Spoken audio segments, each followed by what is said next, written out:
आमदार अमोल मिटकरी आपल्या सोबत आहे।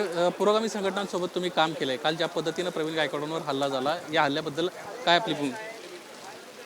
पुरोगामी संघटना म्हणजे मी स्वतः मराठा सेवा संघ संभाजी ब्रिगेडमध्ये अनेक वर्ष काम केलं आहे। ज्यांच्यावर हल्ला झाला आहे त्या प्रवीणदादा गायकवाडांसोबत पण आम्ही काम केलं आहे। मुळामध्ये अशा प्रकारचा भ्याड हल्ला एक झुंडशाहीचं प्रतीक आहे।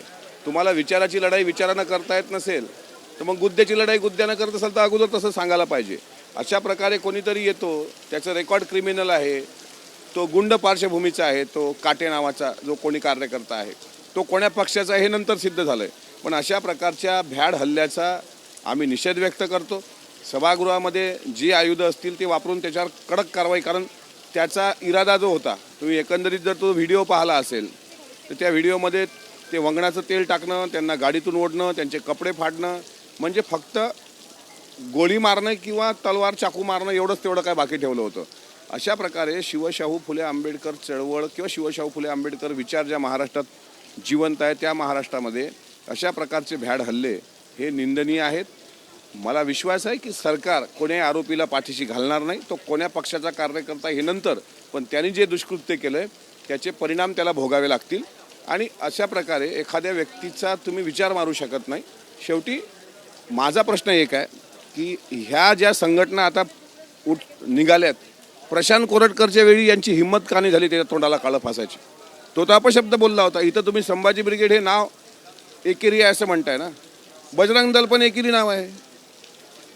श्री हनुमान दल किंवा श्री बजरंग दल असं त्याचा उल्लेख असायला पाहिजे की टेक्निकल काही अडचणी असतील। छत्रपती संभाजी ब्रिगेड ही कांबळे नावाच्या एका आमच्या मित्रांनी मुंबईमध्ये स्थापन केलेली आहे, त्याचं रजिस्ट्रेशन झालेलं आहे। संभाजी ब्रिगेडमध्ये आम्ही पण 2004 पासून जुळलेलो होतो, त्यावेळेससुद्धा संभाजी ब्रिगेड हेच नाव होतं। आता अशा अनेक आता त्यांनी ज्या संघटनेचा तो म्होरके आहे, काय त्याचं नाव नाही संघटनेचं नाव काय आहे ते शिवधर्म, हे सुद्धा एकेरी नाव आहे। त्या शिवधर्मावाल्यांना मला विचारायचं आहे की प्रशांत कोरटकर आणि राहुल सोलापूरकर यांच्या काळं फासण्याची तुमच्यात हिंमत का नव्हती? अशा प्रकारे तुम्ही एखाद्या व्यक्तीला काळं फासून तुमची मर्दुमकी तुम्ही सिद्ध केली असं वाटत असेल तर महाराष्ट्र अजून मेलेला नाही आहे, महाराष्ट्र अजून जिवंत आहे। त्यांचे सध्या फोटो जे व्हायरल होत आहेत ते बावनकुळेंसोबतचे फोटो आहेत आणि ते कुठेतरी भाजपशी संबंधित काटे आहे असं देखील म्हटलं जातं। नाही, तो असेलही कदाचित पदाधिकारी, पण कुठलाही पक्ष किंवा कुठली संघटना अशा प्रकारे करा असं सांगत नाही। जर बावनकुळे साहेबांचा किंवा भाजपचा जो कार्यकर्ता असेल तर त्यांचा पक्ष, आम्ही मित्रपक्ष म्हणून त्यांना सांगू, त्याचा पक्ष त्याची हकालपट्टी करेल, कारवाई करेल। आणि बावनकुळे साहेबांना आम्ही चांगल्या पद्धतीने ओळखतो।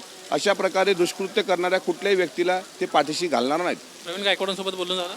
तर माझं बोलणं झालेलं नाही, पण जो काही प्रकार मी पाहिला तो वेदनादायी वाटला, कारण आम्ही चळवळीत अनेक वर्ष सोबत काम केलेलं आहे, त्यांच्या मार्गदर्शनात आम्ही बरेच वर्ष काम केलेलं आहे। पण हा जो काही प्रकार आहे हा लोकशाहीला आणि महाराष्ट्राला शोभणारा नाही। पुन्हा एकदा अशा पद्धतीने काम करणाऱ्या लोकांच्या सुरक्षेचा मुद्दा उपस्थित झालेला आहे। ज्ञानेश भाराव असतील, आता प्रवीण गायकवाड असतील, या संदर्भानं तुम्ही आमदार आहात, काही भूमिका घेणार आहात, सभागृहामध्ये काही विषय म्हणणार आहात? हा नुसता संघटनेचा नाही, आमच्यासारखे पुरोगामी आमदाराचे सुरक्षेचा प्रश्न आहे। हा प्रश्न असा आहे, ज्ञानेश महाराव असतील किंवा आपले तुम्ही सांगताय प्रवीणदादा असतील, आणखी मनोज आखरे असतील, ही सगळी लोक पुरोगामी संघटनेत, उल्का महाजन असतील, सुरक्षेचा मुद्दा ऐरणीवर आलेला आहे। अशी झुंडशाही झुंडीनं येते आणि अटॅक करते, हे महाराष्ट्राला शोभणार नाही। यावर सरकारने कडक कानून आणावा। जसं जनसुरक्षा विधेयक आपण पास केलं दोन्ही सभागृहामध्ये, त्या जनसुरक्षा विधेयकाची एक बाजू म्हणजे डाव्या विचारसरणीच्या लोकांना बॅन करणे, पण उजव्या विचारसरणीची काही अशी झुंड प्रवृत्ती असेल तर त्यांना सुद्धा बॅन करण्याकरता सरकारने पुढचं पाऊल टाकावं। सभागृहात तुम्ही हा विषय मांडला का? कारण त्याच्यावर कोण बोलत नाही आहे उजव्या विचारसरणीच्या अनुषंगानं की ते कुठेतरी बॅन केली गेली पाहिजे। तशी कट्टरता इकडे, तशी कट्टरता इकडे पण आहे। माझं कागद तयार आहे, मी थोड्या वेळात सभापतींना भेटतोय आणि हे सभागृहात मांडण्याची मी अनुमती घेणार। धन्यवाद आमच्याशी बातचीत केल्याबद्दल। एकंदरीतच डाव्या संघटनांसंदर्भात ज्या पद्धतीनं निर्णय घेतला गेला आहे, अशाच पद्धतीनं ज्या कट्टरता मांडणाऱ्या उजव्या विचारसरणी आहेत यांच्यावर देखील कारवाई व्हायला पाहिजे, अशा पद्धतीची भूमिका अमोल मिटकरी यांना मांडली आहे। कॅमेरामन सचिन शिंदेसह निलेश बुदावले, एबीपी माझा, मुंबई। एबीपी माझा, उघडा डोळे बघा नीट।